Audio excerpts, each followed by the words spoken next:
The phone sits on the kitchen table, silent. It's been 3 weeks since anyone called. I used to check it every hour, thinking maybe I missed a ring. Maybe the volume was too low, but I didn't miss anything. The silence is real. The people I gave everything to, the ones I dropped everything for at any hour of any day, they've simply stopped calling.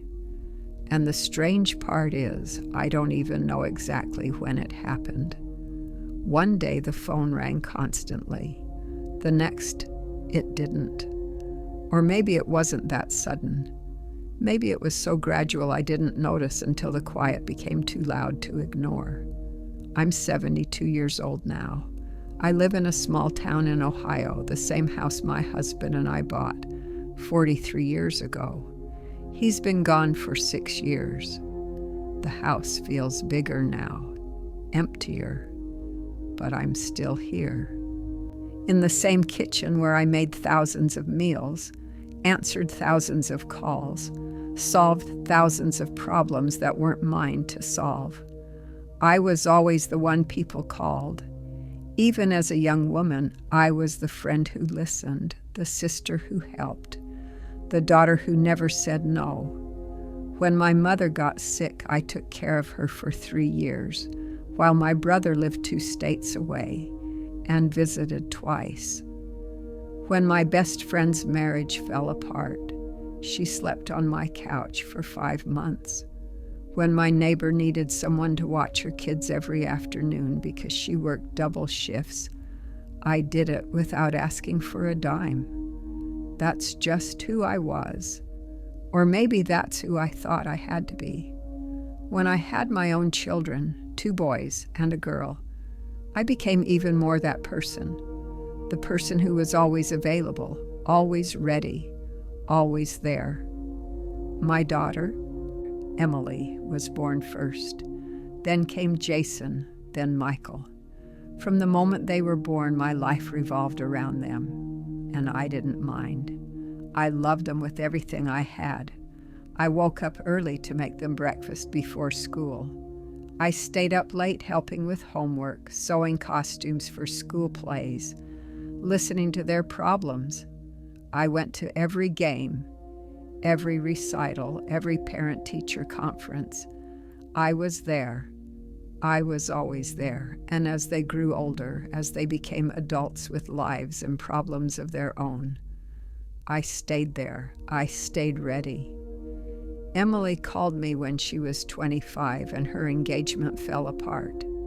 She was devastated. She moved back home for 8 months, and I held her while she cried, listened while she talked, cooked her favorite meals to try to bring back some small comfort. I didn't mind. Jason called me when he lost his job at 32. He had a mortgage, a wife, a baby on the way.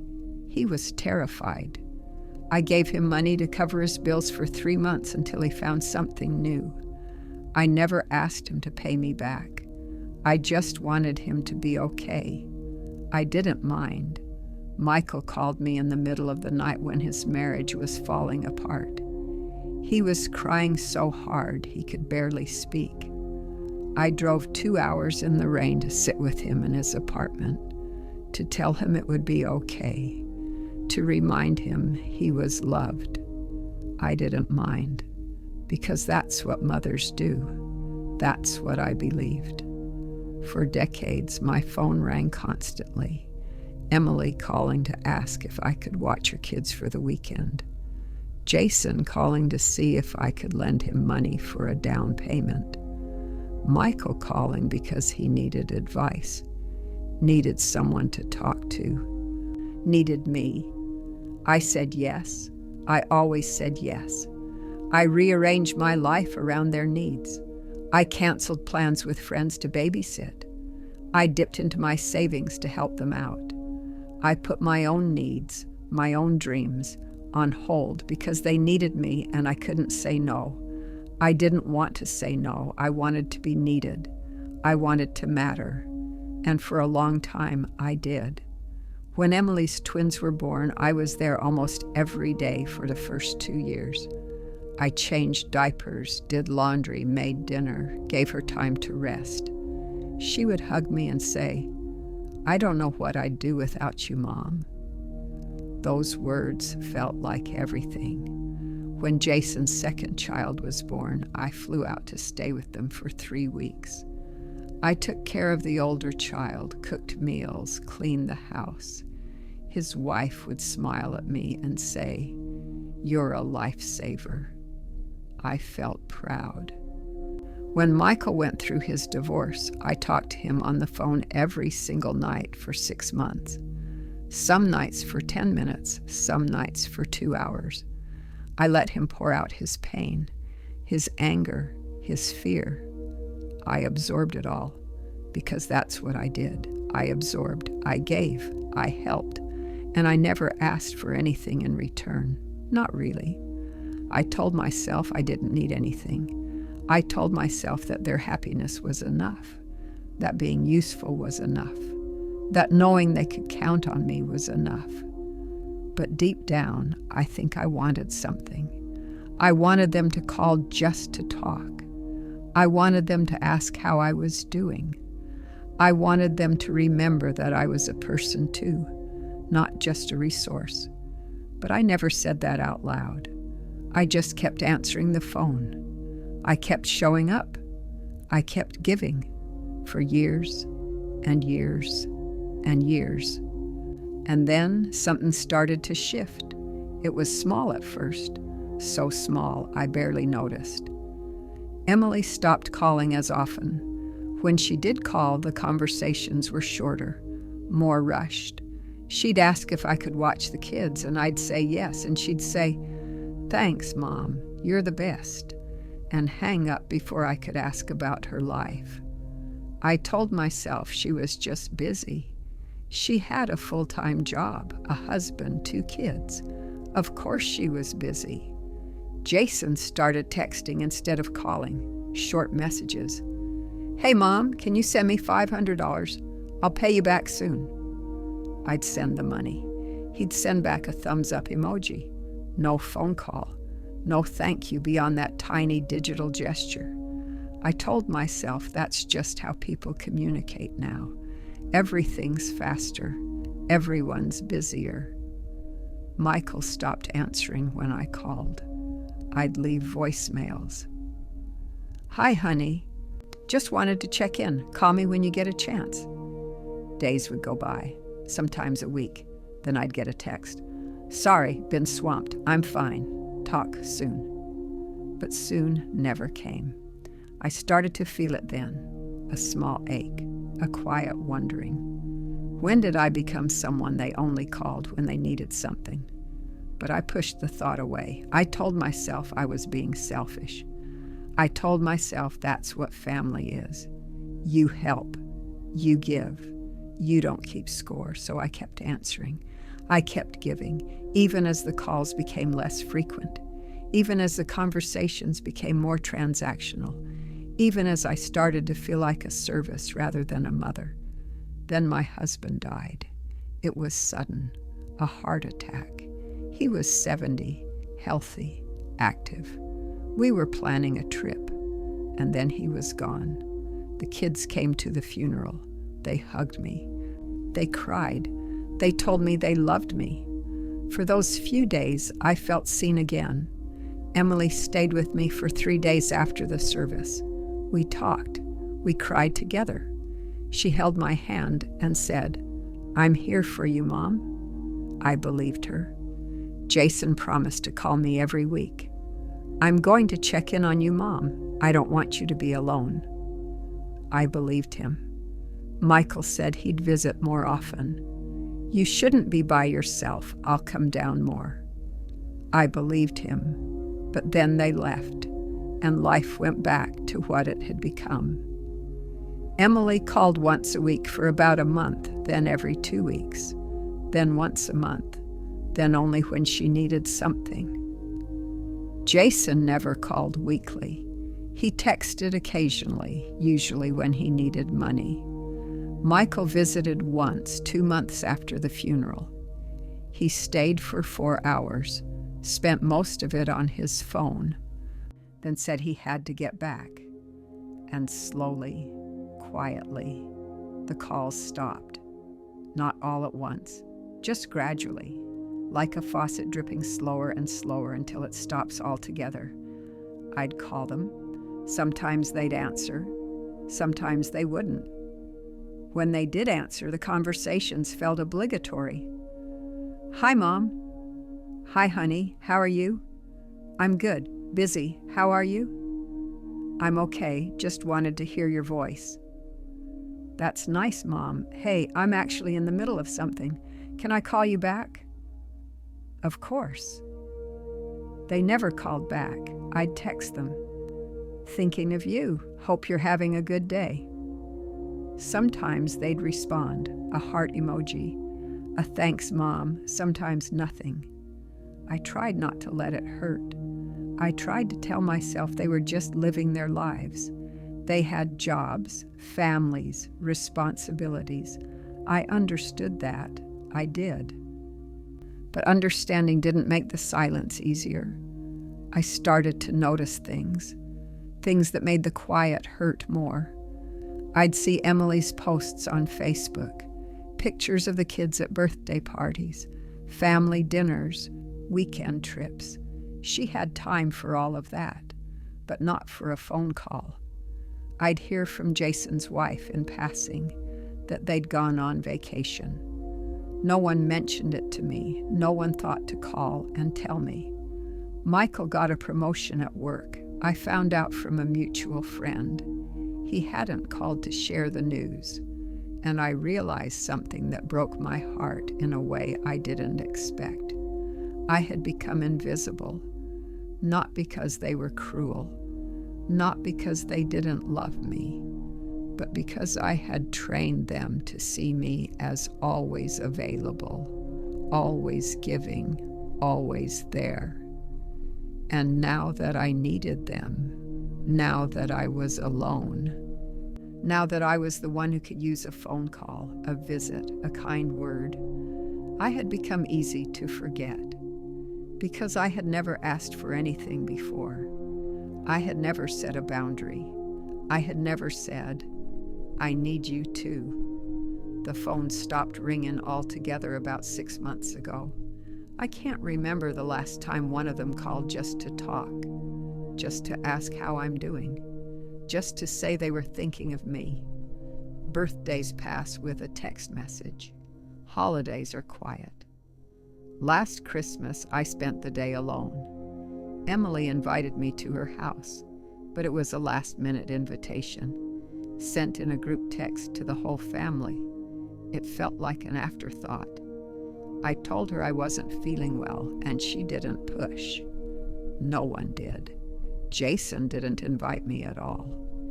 He spent Christmas with his wife's family. Michael called on Christmas morning. The conversation lasted 4 minutes. "Merry Christmas, Mom." "Merry Christmas, honey." "What are you doing today?" "Just having a quiet day at home." "That's nice. Well, I just wanted to call and say Merry Christmas. I've got to go. We're heading to brunch." "Okay, I love you." "Love you too, Mom. Talk soon." I hung up and sat in the silence.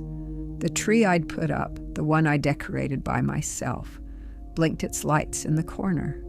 I made myself a small meal. I watched a movie, and I cried. Not loud, heaving sobs, just quiet tears that rolled down my face as I sat alone in the house that used to be so full of noise and life and love. I thought about all the Christmases I'd hosted, all the meals I'd cooked, all the presents I'd wrapped, all the years I'd made sure everyone felt special, felt loved, felt seen. And now, in my silence, I wondered if anyone saw me. I started going through old photos, pictures of the kids when they were small, Emily in her ballet costume, grinning with missing teeth, Jason holding his first trophy from Little League, beaming with pride.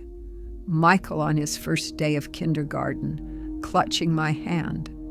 I remembered those days so vividly. The chaos, the noise, the constant needs. There were times I felt overwhelmed, times I felt exhausted, but I never felt invisible. I flipped through more pictures, birthdays, graduations, weddings. I'm in so many of them, always smiling, always there, always holding someone, hugging someone, standing beside someone. But when I look at recent pictures, the ones from the last few years, I notice something. I'm not in many of them anymore because I'm not there. Not because I don't want to be, but because no one asks. I sit with that realization for a long time. I think about all the nights I stayed up worrying about them, all the times I put my life on hold to help them with theirs, all the sacrifices I made without hesitation. And I don't regret those things. I don't. I loved them. I still love them. But I realize now that love shouldn't be one-sided, that giving everything doesn't mean you should receive nothing. That being a mother doesn't mean you stop being a person. I think about calling them, telling them how I feel. But what would I say? You never call me anymore? That sounds bitter. I feel forgotten? That sounds like guilt tripping. So I say nothing. I just sit with the silence. And slowly, something starts to change inside me. It's not anger. It's not resentment. It's something quieter. It's acceptance. I accept that they've built lives that don't revolve around me. I accept that I'm not the center of their world anymore. I accept that the role I played for so long, the role of always being available, always helping, always giving, has come to an end. Not because they took it away, but because I'm choosing to let it go. I stop waiting for the phone to ring. I stop checking it every hour. I stop crafting text messages in my head that I never send. Instead, I start to reclaim my life. I join a book club at the library. I start going to a weekly yoga class for seniors. I volunteer at the community center, helping serve meals to people who are lonely, just like me. And something unexpected happens. I start to feel seen again, not by my children, but by other people. People who know what it's like to give everything and receive silence in return. I make a friend named Margaret. She's 75, a widow with 3 kids who rarely call. We have coffee once a week and talk about our lives, our children, our loneliness. We don't judge each other, we just understand. I make another friend named Thomas.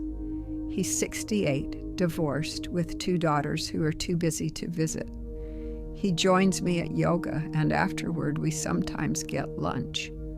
We laugh about getting old, about our aching joints, about the things we used to take for granted. It feels good to laugh again. I start to realize that I spent so many years defining myself by what I could do for others that I forgot who I was. I forgot what I liked. I forgot what made me happy. So I start exploring. I take a painting class. I'm terrible at it, but I don't care. I read books I've always wanted to read but never had time for. I take long walks in the park and notice things I never noticed before. The way the light filters through the trees, the sound of birds in the morning, the simple peace of being alone without being lonely. And slowly, the ache starts to fade. Not completely, it's still there. I still wish my children would call. I still wish they would visit. I still wish they would see me as more than just someone who used to help them. But I'm learning to live with that wish unfulfilled. I'm learning that my worth isn't determined by how much I give. I'm learning that I deserve love and attention and care, even if I'm not earning it through service. I'm learning to love myself the way I loved them. Unconditionally. One afternoon, Emily calls. I almost don't answer because I'm at the bookstore, browsing the shelves, enjoying my time. But I do answer. Hi, Mom. Hi, honey. How are you? I'm good. I'm actually at the bookstore. There's a pause. Oh, I can call back. No, it's fine. What's up? I was wondering if you could watch the kids next weekend. We have a wedding. There it is. The familiar request, the familiar expectation. And for the first time, I say something different. I'm sorry, honey. I can't. I have plans. Another pause. Oh, okay. No problem. I'll find someone else. I hope you have a wonderful time at the wedding. Thanks, Mom. I'll talk to you later. She hangs up, and I stand there in the bookstore, holding my phone, feeling something I haven't felt in a long time, proud of myself. I didn't say yes automatically. I didn't rearrange my life. I didn't prioritize her need over my own plans. And the world didn't end. She found someone else. Life went on. I'm learning that it's okay to have boundaries. It's okay to say no. It's okay to live my own life, even now, even at 72. The phone still doesn't ring often, but I'm okay with that now. I'm building a life that doesn't depend on their calls, a life that has meaning and purpose and connection, even without them at the center. I still love them. I always will, but I love myself too. And that's something I should have learned a long time ago. I sit on my porch in the evening, watching the sun set. The sky is painted in shades of orange and pink. It's beautiful. I sip my tea and feel the cool breeze on my face. And I think about all the years I spent waiting for the phone to ring, waiting to be needed, waiting to matter.